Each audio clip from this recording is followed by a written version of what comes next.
Ladies and gentlemen, please take your seats. The show is about to begin.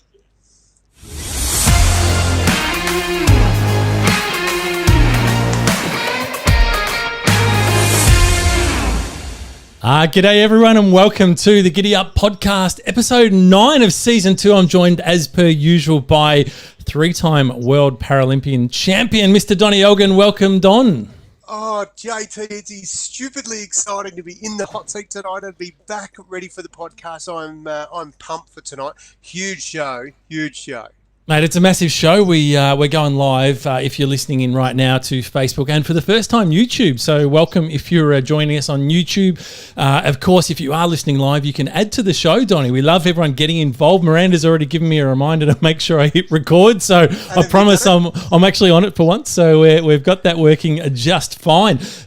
So Donnie, as per usual on the show, we have a bit of a code word that we give away for people to win some prizes. We do indeed, JT. All the listeners have to do is when they hear me say or you say reenactment, that is the code word for tonight, reenactment. They just have to, in the comment box, I know it's getting bloody harder and harder every week because I go out to these people and ask for the code word. And I'll tell you what else I did, JT, is we went out to the punters today and we said, hey, give us some stories. Tell us what you'd like us to talk about. JT, that might be our undoing. Did they come up with some weird stuff, Donnie? Should I be worried? Get ready for them. I will give you a kiddie reminder when to go and get the milk, but I've got a couple of stories for you tonight, mate, that are absolute red hot and straight from the listeners because we asked, they delivered, which is bloody fantastic, but a little bit scary, JT, so I'm very mindful of that. Fantastic, and thanks, Buff, for the tip. Donnie's adjusting his microphone as we speak, so before you know it, he'll be so loud we won't know what to do with him. So we're going to get straight into it because we have got some pretty awesome stories to bring to everyone tonight. Weird, wonderful, and wacky. Yes, my favourite little stinger, Donnie, and what we do is we bring people the weird, wacky and wonderful stories from all around the world. We do all the work for them, so they've got some pretty cool stuff to talk about during the week. Well, what I like about that, JT, is when you say we do all the work for them, like what you've really done there is sort of included that I may have done something for the show, JT. Well, mate, you were busy doing Christmas lights, Don, so... I have done donuts again. I really, this part of the episode I really like because I know you're all over it. Well, all over it might be stretching it a little bit, but I do want to bring you our first story, Donnie, and talk about lucky escapes. Now, you know I'm a bit of a Titanic buff, so I get a bit excited about, ships that get in trouble and people that get out on our oceans and struggle, etc. So let's just say this man here, Stuart B, is a very, very lucky man because I'm going to put up an image for those who are watching, but if you're just listening, don't worry, I'll explain the story. But this is a little picture here of a man by the name of Stuart B, who was literally hanging on to the bow of his vessel that has just sunk in the ocean. And that is 86 miles off the Florida coast. And he basically just woke up after midnight on Sunday and water was rushing into his cabin. So he's quickly sort of jumped out and thankfully there was some alerts notified, etc. And this is what the Coast Guard, this is the scene that the Coast Guard were met with, Donnie. Scary times. Imagine that, JT, you're cutting a lap, you're looking for maybe a few illegal immigrants or whatnot, and next thing you see this bloke almost walking on water. You'd sort of second guess your eyesight, wouldn't you, if you're in the Coast Guard?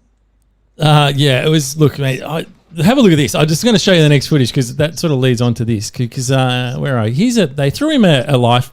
What do you call him? Life buoy. And here's the footage here. You can see him there just swimming towards the buoy there. You can see his ship there in the background, a little bit of it underwater, and swimming towards the buoy. And you think, Donnie, at this point in time, you're thinking, well, life's good. He's rescued. You can see the Coast Guard, a bit of the boat there and the boys there. And he's just thinking, thank God I am out of this nightmare, Don. Right. That's exactly how I'd be feeling right about now. You could see like good things coming. Life's going to get easier from any minute now. You would think so. Oh, no. Turn it up. You would think life was getting easier, Donnie, but... no way. No way. You're not going to believe what happens next. Oh, he didn't. Let me just show you I'm just going to show you the next shot, Donnie, of what happens next, and you are not going to believe this. He climbed up on the boat and he was all good. Oh, you're a shithead. Fair income. I dead set thought we'd been recruiting for other amputees and this bloke was about to be missing bits. And that bloody music too. As soon as I shouldn't trust you with anything to do with bloody gadgets and noise and shit because I know you're going to do that to me. Can't help myself, can I? Anyway. Going too. Excellent. We've got to have a bit of fun on the show, don't we? So now we've spoken a little bit recently about, I don't know why, it's just random that we've been speaking about Adolf Hitler. He's popped up in a few of our amazing history facts and his love of animals, and he was a vegan and all sorts of weird and wonderful stuff. Well, he's in the news, sort of, again this week, Don.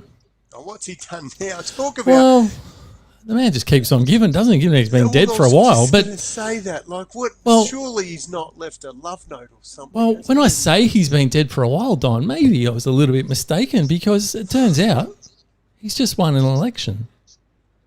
What? Yep, just won an election, Donnie. I'm going to put it up on screen now. Here he is, the man himself on the left and right. Oh, hang on a minute.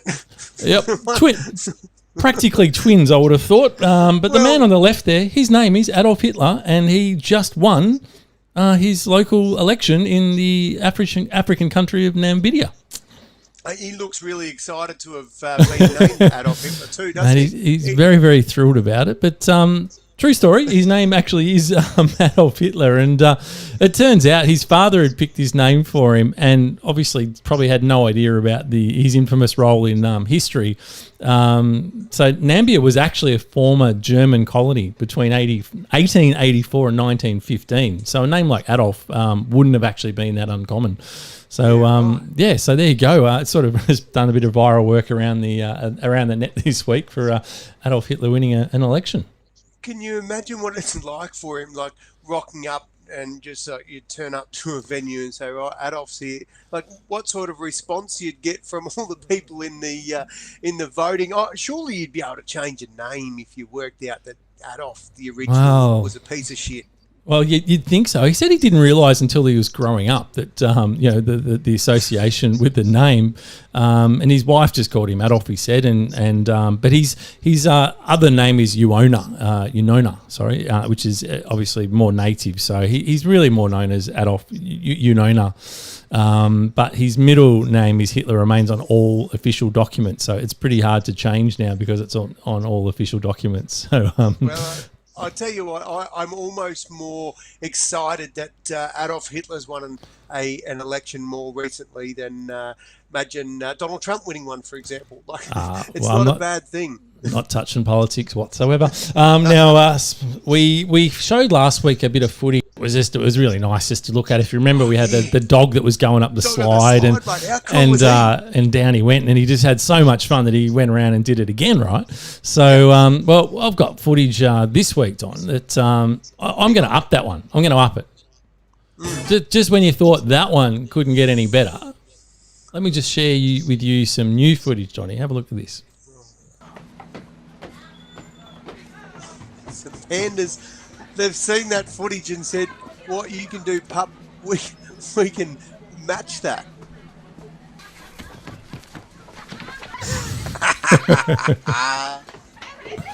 Check them out. Oh, JT, I tell you what, you're going very well if you can top a panda on a slide. Like, that trumps a cute puppy on a slide. Look at this. Watch them as a group of them go down here, and watch the big stack at the bottom. You've got to love it. Piles on, stacks on, boom! It's like bowling.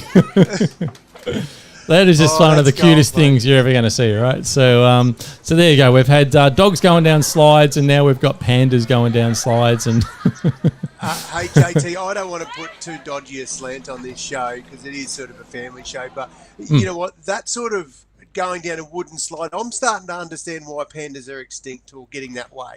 Because they've got to be doing a bit of damage down there. They're probably not the sharpest tools in the shed, it would look like, is it? So, but anyway, very, very cute footage. So I hope Indeed. Well played. hope you enjoyed that. Now, the other story, of course, we like bringing everyone across what's actually going on in the world. And last week we showed everyone the monoliths that just appeared out of nowhere in the middle of the desert. If you recall it. Bloody, If you're watching again, we'll just show a bit of the footage. But you can see this big sort of monolith that just appeared in the middle of the Utah desert. Called? A monolith. Monolith, yeah. It's it wasn't made by aliens or anything like that, so there's nothing untowards there. They feel like it was just some artists that had sort of got involved. And well, it turns out, Don, that during the week, it's gone.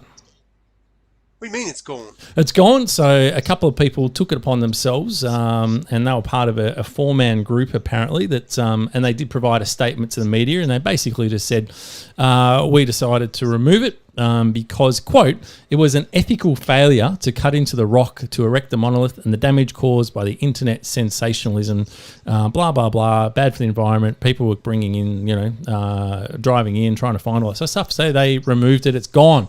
Now, of course." Someone might be very upset by that, Don, but don't worry, it's popped up elsewhere. So one is recently just popped up in Romania, and and also one's just popped up in California. Now, again, they've all been removed already. So it got me sort of thinking, Don, I'm like, this is just random, right? And obviously there's probably a group or some artists behind this that having a bit of fun, and you think, well, bloody hell, where are these things just going to keep popping up? So anyway, I thought, me, I like sort of doing a bit of digging. Mate, I love doing a bit of digging. I thought, well, I want to break the world exclusive of where the next one comes up. So, as per usual, I like giving the best to our audience out here. You're good like that, JT. Mate, I love bringing it to them. So I've got exclusive footage. I'm about to reveal it now of where the new monolith is. And back it in. This will be on news tomorrow night because it's in Australia. Turn it up. Yep. And not just Australia, Donnie, Melbourne. It's not. We are back in on the backyard, JT. Well, technically, Don, I would say it's in our front yard because here is the footage, Donnie. I have got exclusive footage of the monolith popping up at a place. Well, it's a place in Dingley. I don't want to name names, Don, but whoever it is clearly likes their Christmas decorations, and well, there it is. You've seen it first. JT, I tell you, you've done some impressive things, but you know that I'm in the backyard, so I couldn't see actually what's in the front yard, and I had no idea that that's out there. So, wow, that's more than impressive. Well, there you go. It's going to be hot off the press. I'm telling you now. So look out for the news. It is going to be breaking news tomorrow night. Probably on the project. It's kind of a project kind of thing, I would have thought. It's that type of story, isn't it? Yes. Well, I tell you, that's very impressive, JT. I'm not going to lie to you, JT. I will do a bit of research probably overnight, and if I find out that thing's worth a bit of coin, mate, it won't be there in the mornings. That sucker will be cashed right in. And I'm sure it will. And now our next story, for those early adopters who listened into our show, you'd be familiar with the adoption story. I spoke about my adoption story and took everyone through, what my journey, for want of better wording. It's very cliche, the old journey word, isn't it? But it was a bit of a journey, wasn't it? Respectfully, JT, it was a hell of a journey, and it's fair to say I'm still getting hate mail on your behalf for leaving so many people hanging. Well, it turns out there's another adoption story, Don, that you thought mine was big. There's a new one that's there's a new one doing the rounds. There was a girl that, and you should never look through people's things, right? When you go through people's drawers, you often find things that you probably shouldn't be finding, right? It's not yours to have, JT. You shouldn't be snooping. That's my view. Yeah, you want your private space, right? And so anyway, a girl was happened to be going through the drawers and of her mum's drawers, and she stumbled across some adoption papers, Don. Oh my! Oh. Yeah. Now it wasn't about her, but it turns out that they had a brother, a secret brother, that she'd never heard about. So this has got absolutely nothing to do with your story, JT. No, not related to my story whatsoever. This is doing the news. Okay. This is in the news this week because we like bringing people current stuff. And so this girl has gone absolutely ballistic, going, you're kidding me. You had this brother that you haven't told us about. You've kept it a secret from a family. et cetera, et cetera. Now, of course, I've got footage of the actual adoption papers, and so she found the adoption papers. Clyde Fabian was the name of this little boy, and well, Donnie, it turns out there was an explanation, and the mum, thought, shit, she's found the papers. I've got to come clean. I've got to explain what this is all about, Don. So she did. She explained it all. Let's go. Well, let's just say, remember the 90s, Donnie? Yeah. The Cabbage Patch Kid, isn't it? Correct. Yeah, the adoption papers were for a Cabbage Patch doll that she just hung on to since the 90s. What is that? That is sensational. And suffering your jocks little girl for going looking in your mum's drawers. That'll bloody teach you. That's exactly right. I would have thought that's a good lesson, isn't it? For don't go snooping through people's drawers. Yeah. Hey, that'd be worth a bit now, wouldn't it? Well, Kids probably. in order with an adoption certificate. It's an original. Well, that's exactly right. You'd think it'd be well looked after, wouldn't you? So, because how many things? When you think about it, how many things did you hang on to from the 90s, or probably didn't hang on to, but just like your Walkmans and your first original iPod that we all probably had, and all those sorts of things. They're probably worth a fortune now, right? Hey JT, I seen this in Hard Rubbish. In Hard Rubbish, people just get rid of all the stuff they've been hanging on to and thought, it's buddy, don't need this anymore. I seen a boombox with a cassette player, and it's the old, Punky Brewster style, that really hip hop buddy, big time, Ice Ice Baby style. And I just thought, that's going to be worth it. Bingo. So I just grabbed that, JT, and I just popped that in with, a whole lot of other stuff. And admittedly, it is still there, unlike those bloody Chicos and Redskins that I've gone through about 4 packets of the original to try and hold on to. But they're locked away now too, JT. So yes, maybe keep them under lock and key, mate, or they'll end up like mine did, in my tummy. Yes. Hey, it would be worth going out to the listeners that are tuning in tonight to send us in anything, because of course I'm looking for best comment as we go through tonight as well, so we can give away some Tom M prizes, and we've got the tradie vouchers, which are absolute red hot, especially coming into Christmas. What a perfect time. Perfect timing. Yep, and they're quick on posting it out too. So dynamite. So my advice is, write in tonight. Give me something that you've held on to with the pure intent to make a absolute mint when the time comes. Let me know. Write in, and we might even consider that if it's one of the best. Fantastic. There you go. There's a good chance to win a tomm.com.au voucher. Now, our final one for this segment, Donnie, was I wanted to bring you a nice story about a dog that went missing. And this is in America. And, it went missing from the backyard. Sometimes things happen. Dogs get spooked or whatever, and they jump out and they go missing. Of course, this poor lady was just devastated that a dog had gone out. But so there was this other lady, Danielle, and she was a customer service associate at Walmart, like the big Walmart stores in America. And she said she was a little bit baffled when a black and white dog wandered into the store. And anyway, this dog just follows in and went straight up to register 6 in the store. And you go, well, that's a bit random. Why has this dog just walked in and register 6? Well, it turns out that the lady working on register 6, guess what, was the dog owner. No. The dog, 3 weeks later, has actually found her, gone and found her in Walmart. Turn it up. True story. So what? How did you even know she worked there? Like, did she take it along to bring your pet to Walmart Day or something? Or maybe there was association. Maybe it just had such a good smelling. But she did actually used to take the dog to the store a lot, to the parking lot, and there was a woods just behind there, so they'd go and play there all the time. So maybe the dog's gone, I remember that place where we used to go and play, and then it's picked up on the scent or something and gone in and found her. So anyway, all reunited. Yeah. That's awesome. And you would have thought when you send a dog rocking up to Walmart, it's bringing its collar back and wants a refund or something. Yet it's just found its owner. That's bloody sensational. Hey, I tell you what, talking about holding on to things that are worth a lot of money. A few funny comments. Very funny humans in our listening audience. Very good. And that they've very clever. They've held on to their virginity. That is sensational. I've got some. I was going to make them fit a little bit better. Okay. I've got some comebacks for you there, but they're probably. I think it's before 9 o'clock.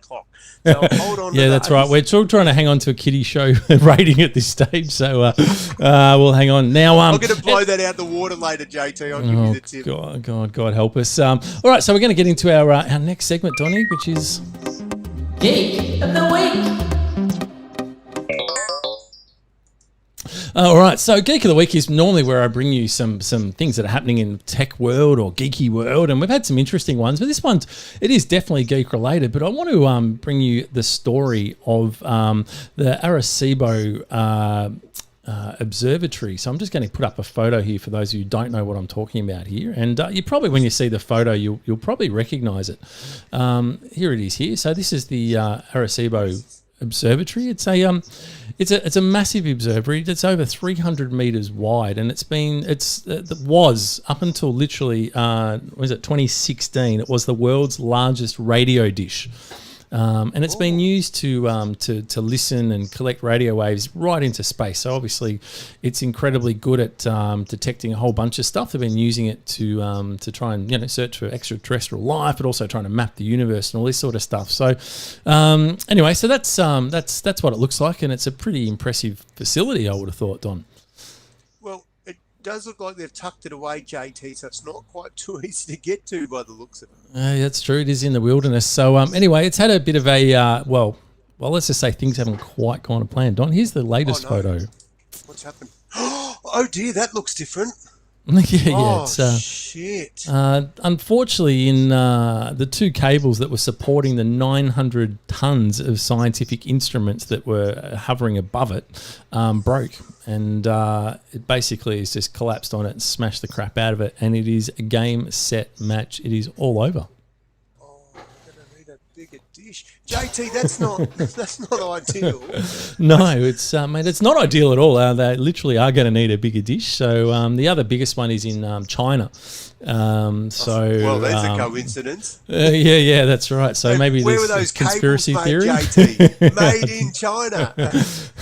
I'm not touching that one. We are getting some great comments of some old stuff that's come up soon, so we will run through those as well.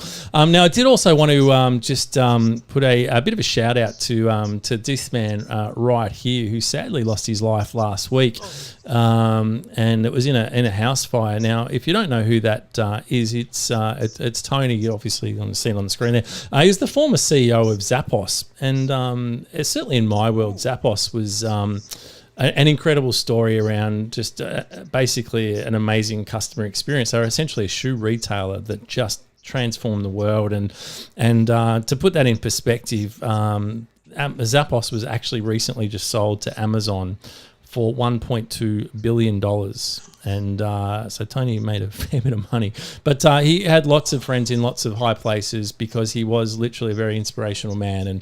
And the quote from Jeff was, "The world lost you way too soon. Your curiosity, vision, and relentless focus on customers leave an indelible mark. You'll be missed by so many. Tony, rest in peace."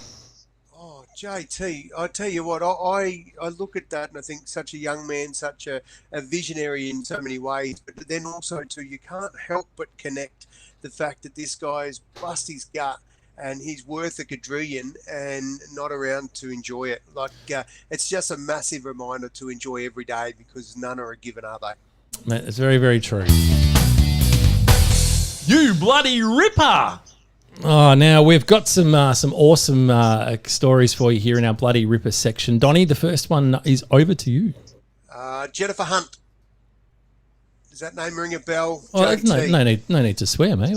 What's? I tell you what, JT, to somebody like you, it's probably not front of mind, but it will be in a moment. And the reason I say Jennifer Hunt is because this lady, she's a nurse, she's working away, she was saving up for her renovations to put in a new kitchen, and unfortunately for her little border collie Jed was 8 years old at the time, was playing with their 4-year-old son James at the beach, and their world changed literally. He was chasing seagulls, and mate, unfortunately, a little bit like you, JT, ruptured several discs in his back, right? So he's got a bit of sore neck action at the moment. We'll hear a bit more about that later. But what it did is it triggered a chain of events, and those events were off to the vet and getting lots of operations. Those operations were very, very expensive. And those vets know how to charge sometimes. Yes. I don't see too many broken vets, as in cash broke. No. Anyway, they do a good job, so good luck to them. They have to study hard to be vets. So, but what it made Jennifer reminded her is that how fortunate she was that she was saving for her kitchen, and thought, well, imagine if the people didn't have the funds, so disabled or pensioners or people that weren't in that situation and had pets, loved their pets, but couldn't afford to do it. And so what she did is she founded Pet Medical Crisis, JT. And what they do is they raise funds to be able to help other people, disadvantaged, be able to cover the costs of their pets, vet bills. And so how good's that? So far, they've raised over 500,000 JT, and that's 635 pets that have been able to be looked after, have what they need, where money wasn't the reason they couldn't have it. So, mate, that is bloody sensational. And a real big pet lover is Nant, and Nant sent that through to us. So big shout out to Nant. Thank you so much for sending that through, because we love that stuff. We love unearthing people that have done some really cool stuff and deserve to be have the spotlight on them. So good on her. Absolutely, and there's an image of the lady right there in question. It is a fantastic cause. So petmedicalcrisis.com.au, and as Donnie said, over 635 pets have been saved from being euthanized. Is that the right word? Euthanized? Because people just can't afford it. And I think, it's a horrible situation to be in when you've got a pet that you love, and the reality is it costs a lot of money sometimes, and people go, I love my pet, but I just don't have the money, and I have to put them down. So thanks to this incredible lady, Jennifer Hunt, she's managed to save 635 pets. So awesome effort. Hey, JT, it goes one little bit step further than that. If you jump on that website, all the W's, petmedicalcrisis.com.au, you'll see the CEO. You know how on your websites you've got your photo of who's who? Yeah, They've got animal photos on there. I bloody love it. So I checked it out. I was very impressed by that. So good on them. It is. It's a sensational effort. We love bringing those sorts of stories to light. So fantastic. And now, speaking of amazing stories, Donnie, how's this? A mystery woman in Queensland has, when you go to a store and let's face it, we're all a bit tight for cash this year. It's COVID. A lot of people lost their jobs, probably doing it pretty tough. But the kids, of course, it's Christmas. You want to do the right thing. You want to have some presents for the kids, right? So a lot of people use the lay-by service where they would actually just go in and they'd buy it, and when they get an extra $20, they'd pay it off, etc., with a view to obviously getting everything paid for by the time Christmas comes around. Well, how's this? A lady went into Toys World, I should say, because Toys R Us is gone. And during the week, and she went in there with a couple of friends and paid off 80 laybys worth more than $16,000. Holy crap! How good is that? Yep. So didn't know these people from a bar as such. Said, you know what? I just want you to go in. Anyone that comes in, just tell them that's been paid for by Santa's Little Helpers. So all those people, about 80 people, are going to get an incredibly great surprise when they go in to pay off what was left on their lay-by. It's all done. Oh, JT, can I just say this? And I know a lot of people listen to our podcast, the GiddyUp podcast, all around Australia, all around the world. I'm actually thinking of putting a Harley on lay-by, probably at Harley Heaven. So if you're inspired by this and you want to pay off a lay-by, knock yourself out. That's bloody awesome, isn't it? It is good. But, Donnie, when you just think, wow, what a wonderful person. That is fantastic. But guess what? There's more. Yeah, and an hour later, she went back into the store and gave gift cards, and chocolate to all the staff members. How good is that? Like, seriously, that is bloody awesome. Like, somebody who, I love that. I bloody love it, JT. And she's still a mystery. No one can give her a big cuddle and say thanks very much. We don't know who she is at this stage. But Donnie, just when you think, wow, what an awesome human, you've gone in with a couple of friends, you paid off $16,000 worth of laybys, you go back an hour later and give everyone gift cards and some chocolate. Yeah. But you're not going to believe it. She went back again a third time later that evening, and she chose one customer and walked around the store with him as he chose the toys and paid for everything, $3,000 to $4,000 worth of toys, and just paid for the lot and said Merry Christmas. JT, I don't want to put a damper on this, but this sounds a lot like someone who's getting divorced and they're just paying everything. They're just paying it forward, so the old boy doesn't get it. Oh my God, that is sensational. Where's this, JT? Gold Coast, was it? Yeah, it was up in the Gold Coast, so a lot of good things happening up in Queensland. So yeah. that is one of them. So there we go. We love bringing some good news stories good like that. So work, if you do mate. hear of some good news stories in your travels, make sure you send it in to us. We want to highlight these sorts of things because we hear enough crap in the media and on the news and stuff. too much But there's a lot of good news happening, and we just want to make sure we actually spread some of the good stuff as well. Now, this brings us into our next segment, of course, and this is where I always get a little bit scared because this is where I just basically just hand it all over to Don and go, Donnie, oh God, what have you got for us, mate? So here's your little stinger and...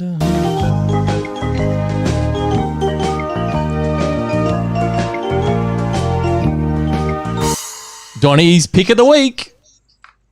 JT, do not be scared. I tell you what, first of all, massive shout out to a bloke who I absolutely rate, and I'm going to do my best to get him on the show for a bit of a 12 rounds, but he's the type of bloke, when you hear what I just tell you he's done, you'll realise why we should get him on for a feature interview. His name's Mick Duffy, and Mick Duffy today has run a marathon, JT, and he's done it. He's been training. What I love the most, he's done it, and he's a bloody awesome human. But how's this, JT? He listened to the last episode of the GiddyUp podcast while he was running that marathon. Now, that's incredible human right there. And we remember I told you a few weeks back, JT, that Mick was a little bit pissed with us because he sort of went for a run and he kept listening and he didn't stop until he'd finished the show. And unfortunately for us, that was one, or for him, it was one of our longer shows. So anyway, it turned out today he deliberately ran a marathon and he listened to us along the way. So sensational, Duff. We look forward to it. I'm really going to try and get you on here, mate. It's been a big year for him. Right, JT, my pick this week is, well, you sort of put the spotlight on it early, JT, with the Christmas lights. Now, mate, I want to share with the listeners about my love of lights. I'm going to tell you the story first because I don't often do public shout-outs to somebody who has had such an incredible impact in my life, but he's my dad. And the reason I don't do it often is because I'm always talking about my bloody mum, who's also a legend. Anyway, Dad, when we drive down to Melbourne to get a new leg, he would always say to me, right out near Calcallo, he'd say, mate, have you been good? And bearing in mind, JT, this is us, Dad and I, getting up at about 4 o'clock in the morning so we could beat the peak hour traffic by the time we got to Melbourne. And I would have to talk to him all the way down to keep him awake, hence I don't mind a chat. And we'd get to Calcallo, he'd say to me, mate, have you been good? And all the time I'd say yes, because I was a bit bloody worried if I'd said no. He goes, right, I'll turn the lights on for you. We come over the hill at Calcallo and bang, there's Melbourne lit up in all its glory. I bloody loved it. And I think that's why I turned what turned on my fascination of lights, right? So I've got my dad to thank for that. So I did a bit of research because every Christmas I deck the house out and out the front, and Wolf does inside and I do outside. And we love it because people come past and it really makes a joy, and it brings more joy when they see the big blow up Santas and stuff. And I thought, where did it all start? Like, who was the first, light man? Where did that inspiration come from? JT, back in 1882, Edward Johnson was the first person to come up with the light bulbs on a string. 1882. Did they even have electricity back then? Mate, well, funny you should mention that. His good mate, Thomas Edison, had only just discovered the light bulb. So it was a wonderful thing. So he's hanging out with one of his mates who's discovered the light bulb. He says, I reckon I can do a bit better than that. Because in the early days, JT, how they'd celebrate Christmas is they'd have the Christmas tree in the parlour, of course, in those big houses, and they'd have all the candles around there all lit, and then the family would come around and Grandpa or Dad would light the candles, and then they wouldn't stay lit for long, but then they'd blow it out. And that's how they celebrated Christmas, the first lighting. And so he thought, well, given there's been a few house fires and stuff because of those lights, those candles, I think we can do something better. So we come up with this, with the lights. In those days, it had three colours. It was the red, the blue, and there's another colour on there. And it literally was the difference. It was the first time they covered a tree in it. And so I want to do a big shout out. He's well and truly dead now, but who knows, one of his descendants might be listening to our show, to Edward Johnson. Thanks, mate, for inventing the Christmas festivity spirit with lights, because it's certainly not been wasted on me. So there you go, mate. That's what I've got. Fantastic. For you. And now, of course, we have to do a, just to give you a bit of a, have a look at this. Just want to share this. Cheers, JT. Talk about raise the bar. Have a look at that. Have a look at this with the effects, though. All sync to music.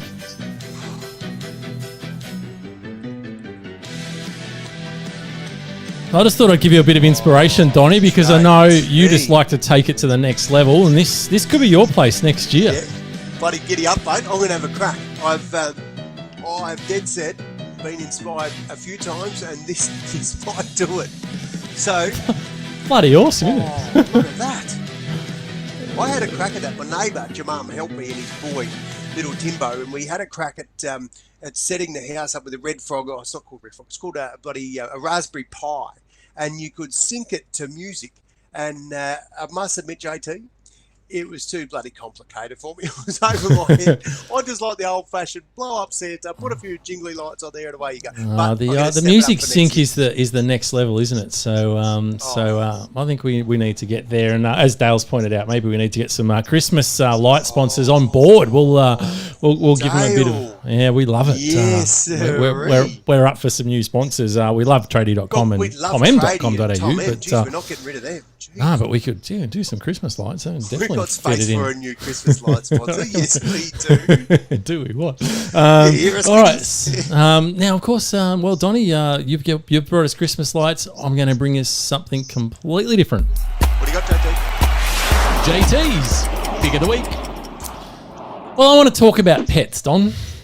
Well, there's a surprise of the century. Oh, yeah, I know. There, JT, you got me. Who would have thought? But there's a recent survey that's just come out from the Hilda. Now, of course, you'd know Hilda. Of course, they're a very well-known the household income and labour dynamics in Australia. I've never heard of them in my life. Probably don't even exist.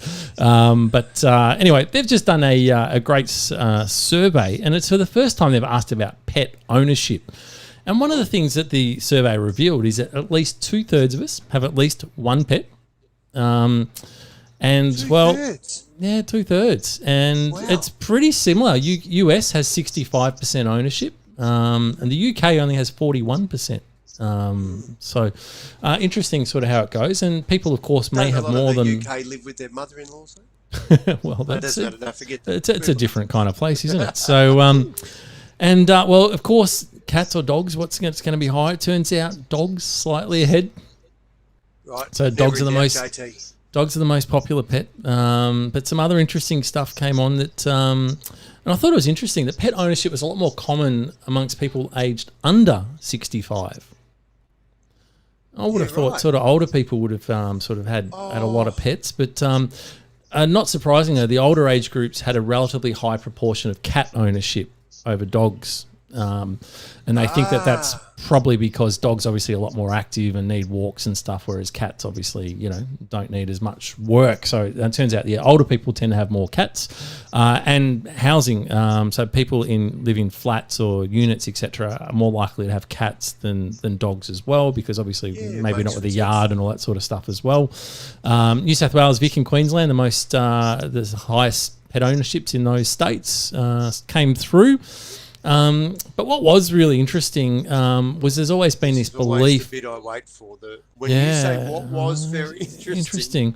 Well, it turns out that we always used to think that pet ownership was linked to having being happier. So they were great for stress relief having a pet. But it turns out in this survey anyway, they didn't actually really find that correlation. In fact, they found the opposite. They found that pet ownerships have a 2.6% more likely to report being in poor mental health than people who don't own a pet. Wow. So it was interesting. Yeah, and it was pretty similar. Yeah, pretty similar with cats and dogs as well. So, but slightly less of an issue with dogs. So people with cats are slightly less satisfied with life, but they think the correlation with that is because, again, it's the older people that tend to have the cats than the younger people. JT, so that's because the cats bloody take over the house. You've got Oscar, I've got Whopper. Mate, they just think they're shit, don't stink and do whatever they want. They don't listen to you. That's why people with cats are filthy. That ain't that the truth. Oscar is sleeping on the desk right next to me as per usual. So I might, Rosie just said to get rid of the brick wall and bring the cat back. So maybe Oscar will make an appearance next week, although he just sleeps the whole time, to be honest. So anyway, that was my pick this week. And now we get into, we've got some pretty good things lined up in our bizarre news segment. Bizarre news stories.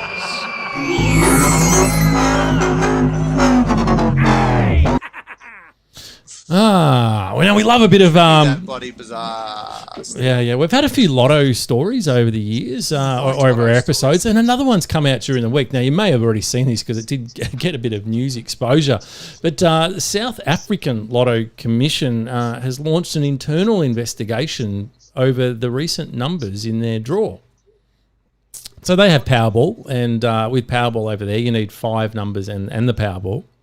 Yep. And these were the numbers, Don. 5, 6. Should I be marking these down? 7, Oh. 8, No. 9, and have a guess what the Powerball number was. Yeah, Was it? 10. Yeah. 10. Yep, 10. JT, that is my dream bloody ticket. I don't reckon I've ever bought a ticket where I haven't gone, oh, what are the odds? No one else will do this. How many people won it? Did anyone win it? Yeah, would you believe 20 people actually won with those numbers. So now, of course, the probability from a maths perspective What are the odds? is just the same odds as any other numbers being drawn. But yeah, incredible. It's 5, 6, 7, 8, 9 and Powerball of 10.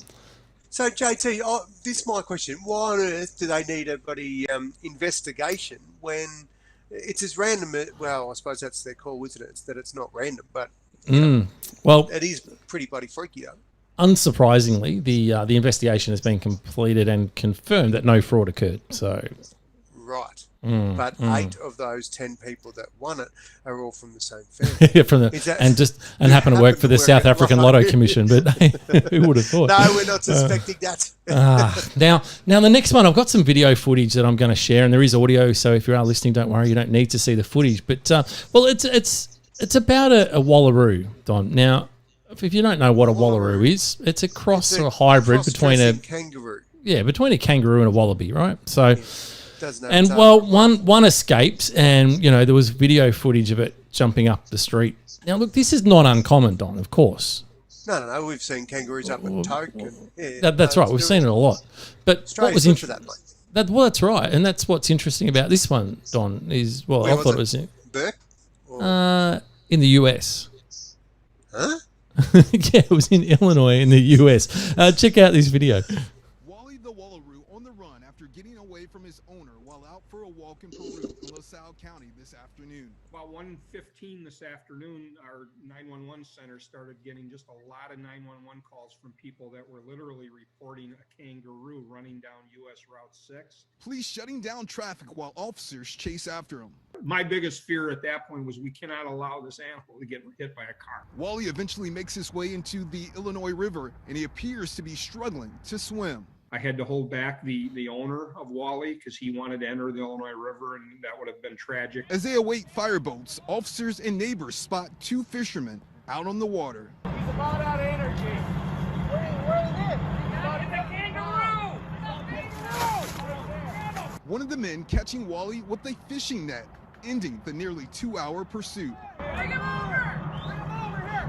We got him. Veterinarian Dr. Allison Spire standing by for Wally's arrival. He was so cold we couldn't register his temperature on the thermometer. We warmed him up, we dried him off. He was released back to his owner after a couple of hours. We've never had a wallaby, a kangaroo, a wallaroo, any of those types of animals at our office. So it was definitely a team effort. With a happy ending. Today's probably the best day of the year so far.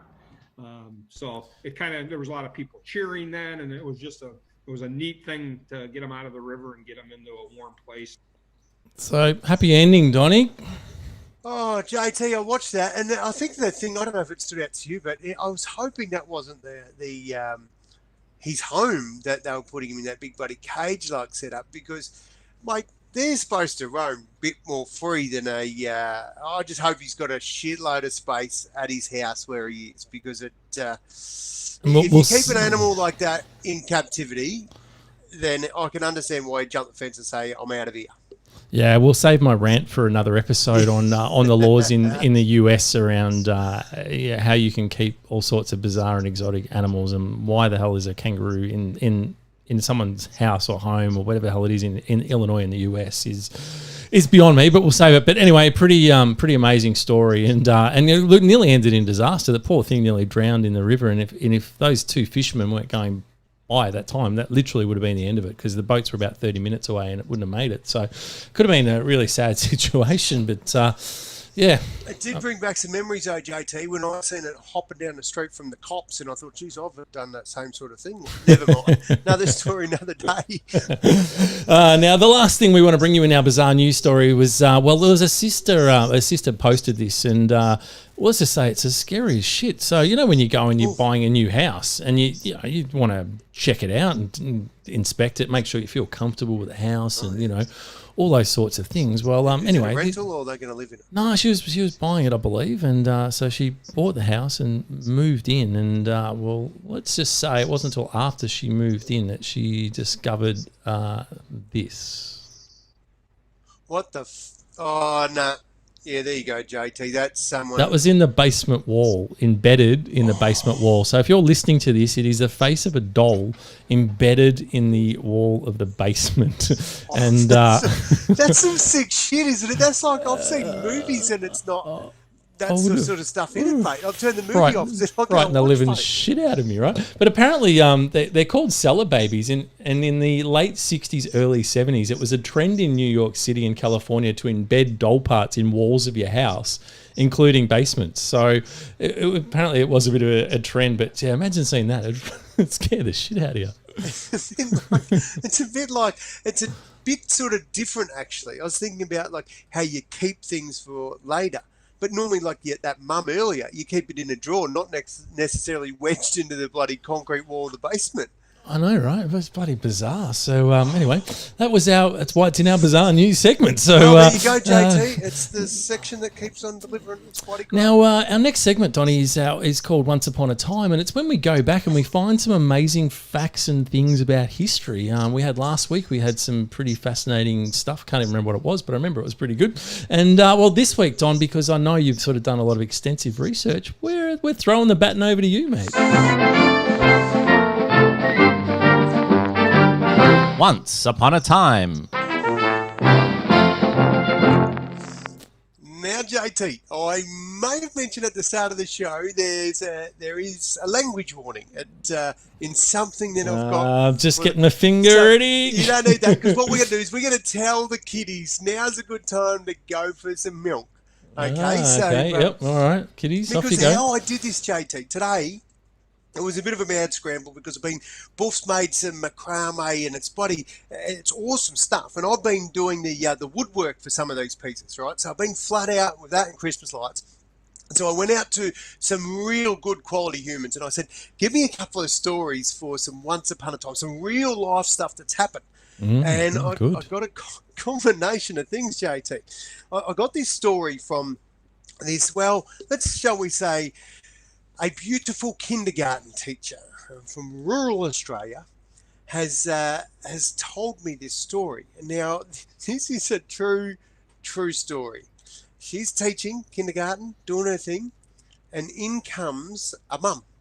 And she says, hey, I just want to tell you, my little boy, who's 4, has been out in the shearing sheds. So, just be mindful. He's been out with the shearers, and this is what I got last night when he was going for a bath. And so he's in the bath, the 4-year-old. He's been out in the shearing sheds with his dad and so on. And he says to his mum, "Come on, Mum, hop in the bath." She says, "No, mate, I'm busy. I'm doing dinner." He says, "Hop in the bath, Mum." He goes, "No, Mum, no, I'm busy. I've got to think. Get in the bath, slut." The mum said, "What did you say?" And he said, "Get in the bath, slut." That is a true story. Can you imagine, JT? You're the mum. Your little boy's been out with the shearers, and this language has just crept in his vocab. You'd freak, wouldn't you? Yeah, so when I heard that, I just started thinking, "Oh my goodness, that's unbelievable! Like this kid could get a gig on the GiddyUp podcast with that sort of." Anyway, that was one thing that I got told today, and I was sort of in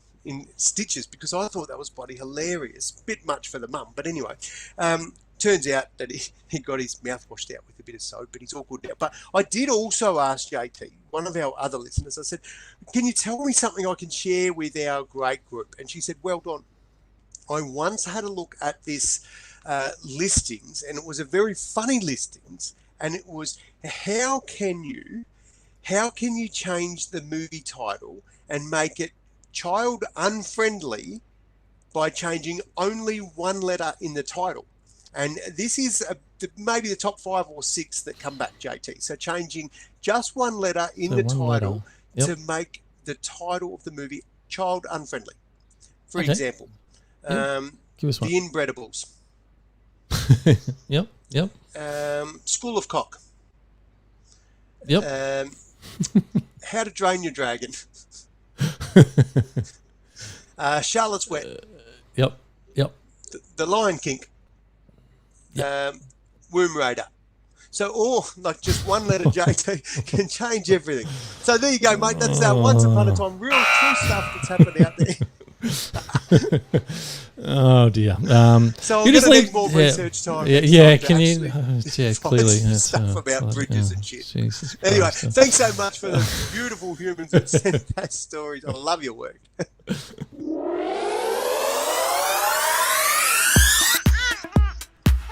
What's happening with Gen Z? Those pesky little Gen Zs, Donnie, they give us nothing most weeks, and you'd almost just given up on this segment. I thought, you know what, it's just getting too hard. They're too busy gaming, watching TikTok on bloody YouTube to actually contribute anything. What I like about this, JT, is you said you've almost given up, meaning you haven't yet. I like that. So you've got something. Sure. I have got something, because this is a bit of inspiration for all the young kids that are out there listening. And I know there's lots of them. My kids are not one of them, because they don't even listen to the show. That's how engaged they are.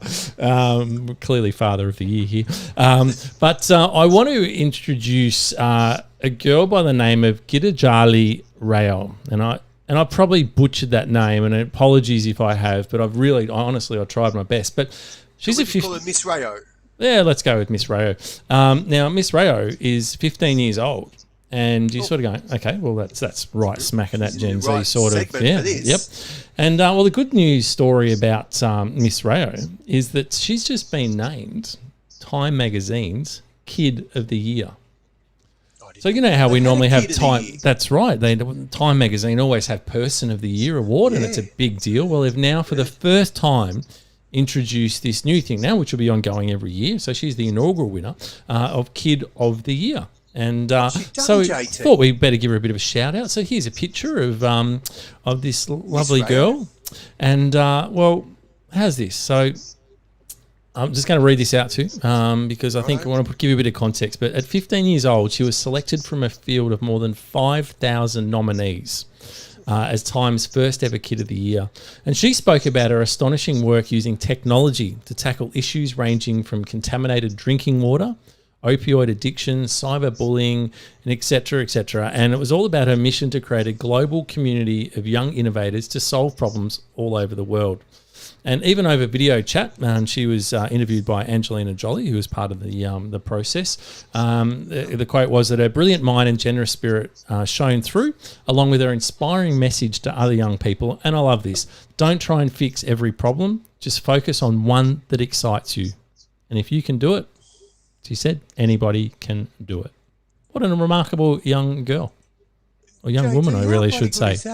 I'll tell you what you wouldn't want to be, is you wouldn't want to be one of her siblings, would you? Because imagine like mum and dad always say, oh, why can't you just be like your sister? So she's bloody Time Magazine. Yeah, that's right. Kid of the Year, mum. She stepped it up a notch. But I reckon I love it. And, we live in this world of, everyone gets a participation award and all this sort of crap, and, we can't have winners. And you know what? Screw that. I think it's bloody awesome. And I think it's fantastic that she gets recognised for doing an amazing job. And hopefully that inspires other women and boys out there to try and do something exciting for the world and for themselves.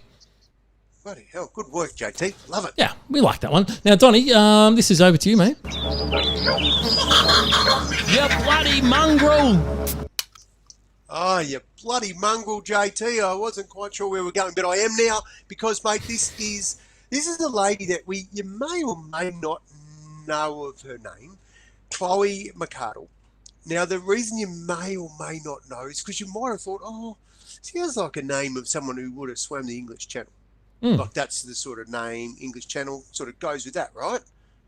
Not really, I just made that bit up. But anyway, it turns out that she has, JT, swam the English Channel. Which is no mean feat. It's JT. bloody hard. JT. 10 hours and 40 minutes. That's around about how long it takes to swim the English Channel. That's a lot of... JT, what if I told you? What if I told you she has passed the men's record for swimming the English Channel? So she did it faster than 10 hours and whatever it was? Or No, she's done it in more times, JT. She's done it multiple times. JT, 35 times, JT. 35. She's swum the English Channel 35 times. Couldn't make up her mind. Just decided that, yep, I'll do it. Like, has had a crack at doing it 4 times in one hit. Like, JT, this is, seriously, Chloe Mcardle is bloody dead set legend. Like, she's got a little bit to go, but I think there she is. She's got her sights set on the big one, which is to eclipse the all-time, the amount of times, which is 43 crossings. That was, of course, we all know by Alison Streeters. So I'll tell you what, Chloe, she's on her way. She does that. But what I really love, JT, I love this. I'm reading this story. I'm going, oh, yeah, English crossing. We've heard a few of those. That's good. Yeah, 10 hours, big trip. COVID, right? Got over there. Not allowed to touch anyone. No big bloody bear hugs and celebration. Yeah, French say, no. Quarantine, mate. You get back on a boat. See you later. Right? So she's turned around, gone. But in her speech, JT, this is the bit that I love about Chloe. She said, listen. Well, what do you got? She said, I just want to do a massive shout out to anybody who's struggling through COVID and has gone through some domestic violence. This is for you.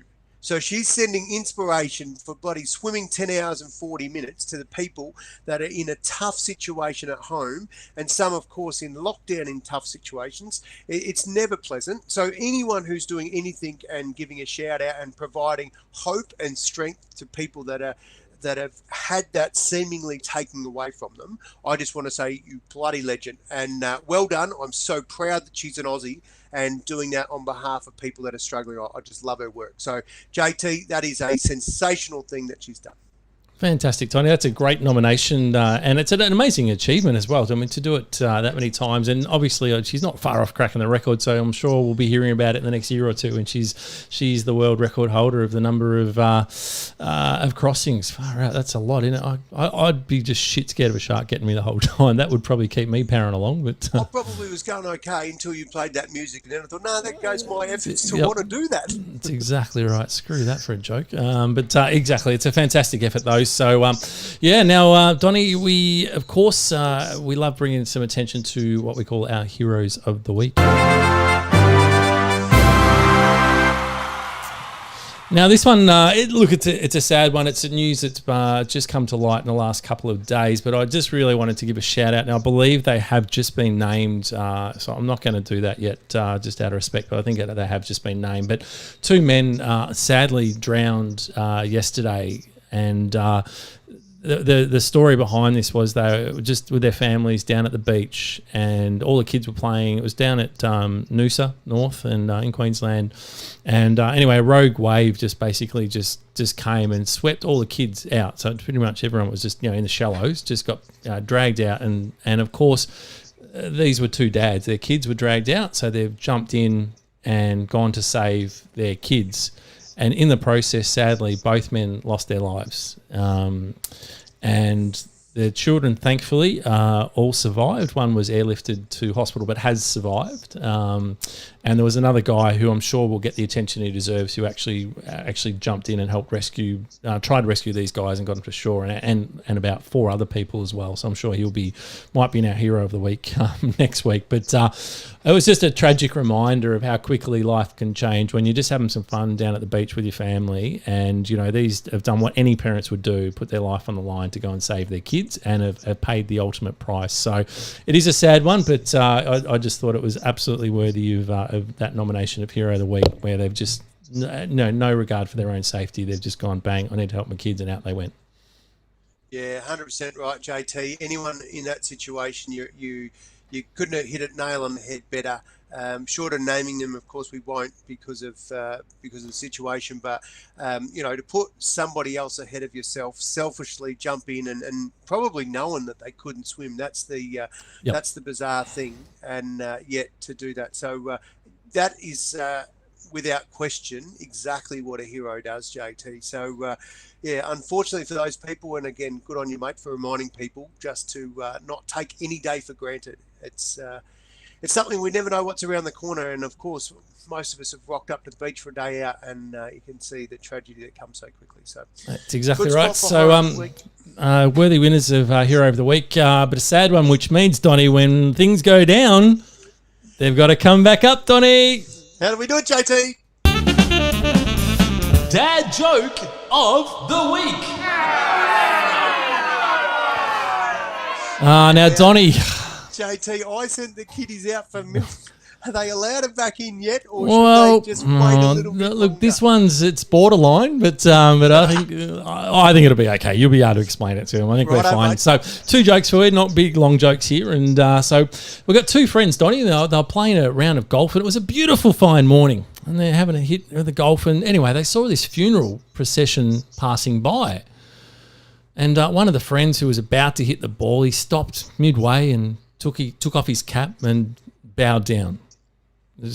And the other friend was overwhelmed by his gesture, and he said, "Hey, you're kind. You're truly a gentleman. That's amazing. I've just never seen such a thoughtful person to do that, And the friend replied, "Well, yeah, I know. Well, I was married to her for 35 years." Oh, JT. I know. Now, our next one, I thought it was a quick one. Now, I love a good Irish joke, Donnie. So here we go. Yes, now, Irish are good. Yeah. Now, sadly, Paddy died in a fire, and he was burnt pretty badly, and so the morgue needed someone to identify the body, and his 2 best friends, Seamus and Sean, were sent in, and Seamus went in, and the mortician pulled back the sheet. And Seamus said, "Yep, he's burnt pretty bad. Roll him over."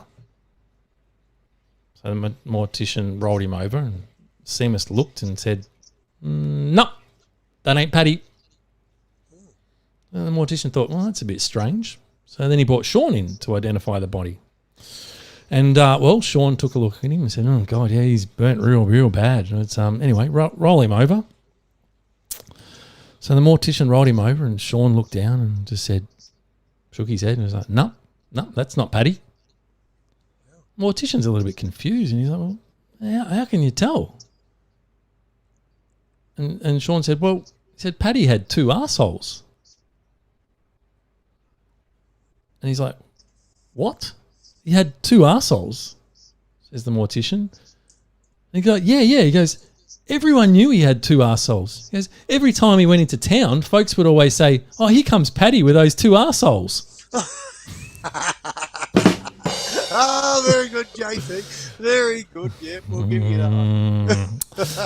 Yes. Now, of course, every week we have our Money Whisperer give us some great tips. So this week is no exception. So let's hear from the Money Whisperer as soon as I can find it. There it is.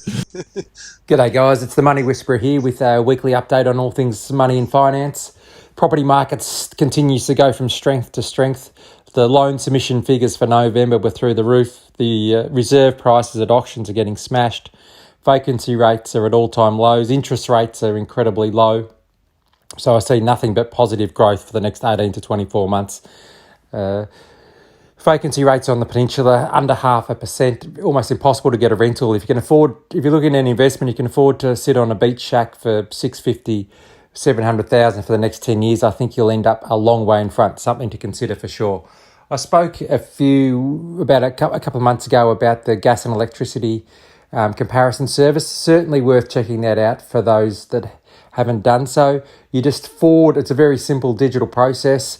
You're likely to get a saving between 10 and 15% on your current offering. You just email your latest bill that you received through your email to joinus@smartme.com.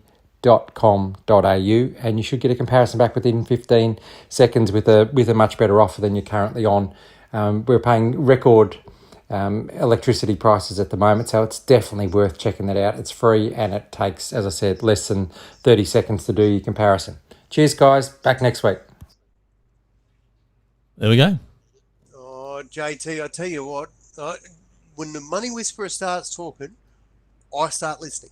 But I must admit, when he said if you've got 657 hunch for a little beachside shack, just lousing around in your account. Now, JT, he's not talking to me anymore.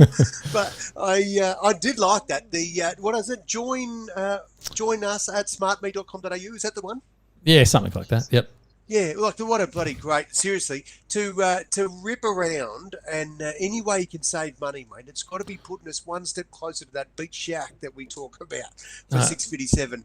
No, it does. Anyway. And there you go. Now, we're getting close to wrapping up the show. I'm going to share a great story with you very shortly because I love bringing you some media, some clips from around the world, and we've got a cracker with you. And so we're going to show you that. And then straight after that, of course, we've got our final fling where Don's going to give you some great advice. We've got the draw. We've got the big draw coming up as well, so that's going to be very exciting. Anyway, I'm going to share this media clip with everyone now. Now, to give you a bit of context, someone was a bit of a naughty boy, had to go to court, was seen running through a red light, Don. JT, this is not me, is it? You haven't seen me do a reenactment, or it's nothing to do with me, is it? No, I promise there's no footage of you, albeit we know that you're not the most, road rules and... I don't know, I'm law-abiding citizen. Sure you are. But anyway, so this guy's up before the judge, thought he'd take his kid along, go for a bit of sympathy, bring the kid card, right? Good call. Yeah, it always works well, doesn't it, Don? Yes, would have thought so. I like it. Good morning, sir. Good morning, Your Honor. Mr. Nelson, you're charged with going through a red light on Partington Way and Friendship Street. That's the service road to Route 95. Okay. Who's this with you? This is my son, Wyatt. How old are you? 4. 4? You look like a pretty smart guy. Okay, I'm going to have you watch the video. Watch the video, okay? We're going to watch the video. The light is red, and there goes the car.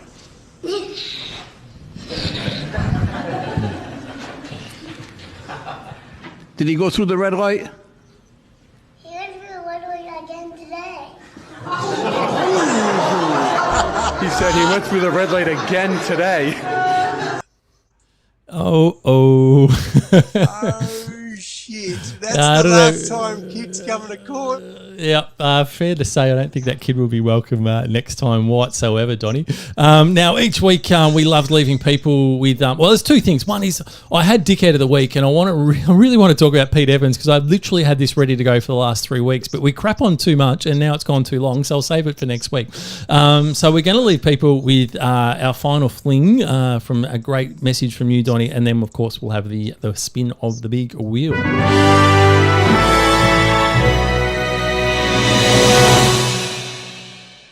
JT, now for a long time we've been going with the final fling, and I've just been grabbing some things from the donelgin.com.au website, and on there I have 7 things I do every day, and I spoke about smiling and using doors to reset your mind. Today, one of my 7 that I'm going to talk about, and I'm going to leave it in our final fling, is manners, using manners. Now, I just happen to take that as you've just been raised well if you use manners. That's sort of just a given, and for me, fortunately, mum, dad did a bloody great job, and manners are a part of my life. But the more I travel, the more I see of the world, the more I realise that not everybody takes that or has had that same good fortune to be reminded how important manners are. So I asked my 14-year-old today, my little midget, I said, mate, why are manners important? And she goes, Dad, I just can't imagine life not using them. It just shows respect. The world's a nicer place, and it costs nothing. And plus, you always seem to get things a bit quicker if you use your manners. So if you're out and you use your manners, then you're likely to be served quicker than somebody that doesn't. And honestly, JT, hearing those things come back at me knowing that it's something that I hold dear, and then through no prompting at all, I just drop this question, and I hear this from my children. I love it, mate, and it's so. I'm ending on this for this week is that it costs nothing to use your manners, and we have got no clue at all what somebody else is going through. The very least we can do is to say please and thank you if somebody is in a position where they're serving us, whether they're being paid to serve or not, and it's just straight up, it's just respect. And I figure that it's the easiest and cheapest way for us all to show that tiny little bit of respect to each other. So my advice, JT, and it's on the website because I do it every day, and I think it's so important and I live by this, is just to use your manners, and it really can make a difference. So ladies and gents, boys and girls, using your manners is our final fling for this week. Beautiful, well said, Donnie, as per usual. So check out that website that we spent a lot of time building, donelgin.com.au. We've been doing a lot of GiddyUp stuff, and not a lot of other stuff on that website. So it was supposed to sell public speaking and motivational speaking, but it's become the default GiddyUp podcast thing. But anyway, we will get there. We might need our own GiddyUp podcast website. Yeah, it's that could be just on the cards. So stay tuned for that one. And so now, of course, a lot of people want to join the show and go, hey, this is all about just getting in for the big wheel, and you got to be quick. You got to be really quick. So I noticed Matthew's just said the magic word, which was reenactment. Bad luck, Matthew. You're too bloody late, mate. It's the wheel's loaded. It's ready to go. Window's closed, mate. You've got to be very quick. Did you see how I sneaked that in, JT? It was very good. I hope you picked up on what I was putting out there, Donnie, that we were running out of time, and I still had to. I sort of sensed, shit, I haven't said it yet. Yeah. And you've got to put it into the wheel. And there it is. There's the wheel we talked so fondly of. There is the wheel. That. It is all loaded and ready to go. So good luck, everyone. This is the big wheel spin. Judy H is on there. And she's away. Righto, JT. It's got a few colours on there too, JT. Could be Judy's going to clean up, I think. Yeah, there we go. Congratulations, Judy. You've just won yourself a massive $150 tradie.com.au voucher. Oh, JT, I tell you what, that is very, very, very impressive. And, well, let me tell you one reason why it is so impressive. Is because, well... I feel like I've got to get my finger ready on a button here. No, JT, no. I'd actually picked out the very same winner, Judy, for the best comment for tonight's show. Oh, hang on a minute. So she's a bloody double winner, mate. She's cleaned up twice. She's cleaned up. I kid you not. The winner. The reason I was going to give it. What was the winning comment? What was the winning comment? Judy Houlihan. So, like Donnie Senior, taking credit for all the Melbourne lights. Remember when I talked about? Clearly, Jude knows my old man. And go, yep, that's so bloody much like him to do that. Take credit for, and that's typical of my old man to take credit for something he had no bloody place in at all. But good on him. So there you go, double winner. You wouldn't believe it. That is absolutely cleaning up. That's the first time in GiddyUp podcast history we have had a double winner. Can't even speak. So, there you go. Congratulations. That's bloody awesome. When I wheel going around, I was sort of thinking, oh my God, I already know. That's great. It's bloody awesome, JT. We're very happy about that. It is fantastic. Congratulations. And, well, of course, make sure you bloody get in and subscribe. We are loving bringing this show to you, and that's going to wrap up this episode for this week.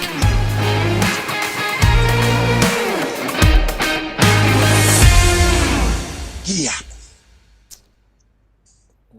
We love a giddy up there, Don. We've got to work on that close, don't you reckon? I think it just happens all too quick. I've got to just do the build up a little bit slower. I know, right? So thanks everyone for when we get to that point, do you now stop? That's when because you started it this week. Boom, stop. So that stops the actual podcast bit that goes out, because a lot of people still listen to this show on podcast. They don't watch it on Facebook or now on YouTube. So if you are listening, we've just got our YouTube channel up and running. So if you go to YouTube, just type in GiddyUp Podcast, and this is being live broadcast to YouTube and Facebook now. Now we've got 0 subscribers to our channel on YouTube, Don. So it's all up. It's all up from there. So you just go to YouTube. It's simple. Type in GiddyUp Podcast. You'll see our channel. Just click on that, and then click on the subscribe button, and happy days. Now, do we need a new hair? Like, because that we need a new shot. We need a new headshot of you, Donnie, for sure. Well, COVID's finished, so we can bit of plastic surgery. I'm here. I've got hair grown back now. Nutto's finished, so yep, we're good for it. Fantastic. So here we go. So thanks everyone for joining us again tonight. We genuinely have a ball bringing this to you, and hopefully we put a smile on your dial each week, and we will be back again next week. We'll work out the day, etc. But if you've got any exciting stories, it does take a lot of work trying to come up with all these funny and weird shit. So if you got some stuff, give us a chop out, send us in. We got some good jokes, etc. We'd love to hear them. So you can just private messages, inboxes, SMSs, do whatever you got to do. Hey, and JT, I did get a couple too about a koala bear doing some really cool stuff. Oh, yes. We'll get that next week. Show. Yeah, yes. That's a cracker. I did see that come in late. It is actually a cracker, so we'll bring that in as well. So there you go. Have a wonderful weekend. There you go. Ev's just said he's to subscribe, and 3 have got in before us. So thank you for those that have already jumped on. That's awesome. And we will see you bright and early at some point next week. So until then, have a cracking week. If you're in Victoria, enjoy getting those masks off from midnight tonight, and we'll see you next week.